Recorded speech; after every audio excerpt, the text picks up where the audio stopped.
Balik Pilipinas na ang koponang kumatawan sa Pilipinas sa Homeless World Cup 2012 sa Mexico.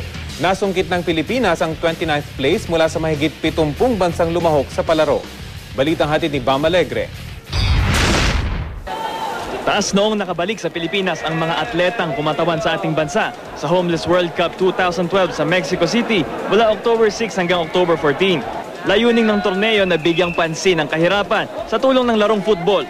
Sa mahigit 70 bansa na lumahok sa palaro, nasungkit ng Pilipinas ang 29th place.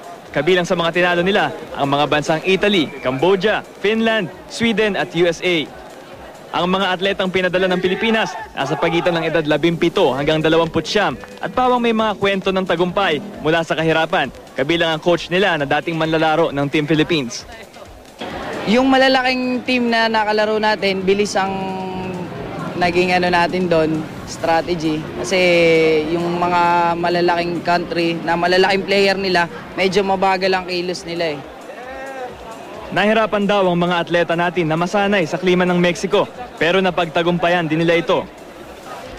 Yung umpisa naming laro, medyo nahirapan kami kasi yung temperature doon maginaw at saka nahirapan din kaming huminga. Saka okay naman po kami doon. Kada taon, bagong mga binatilyo ang binibigyan ng pagkakataon na maglaro para sa ating bandila. Sa Poland, susunod na gaganapin ang Homeless World Cup. Bam Alegre, GMA News.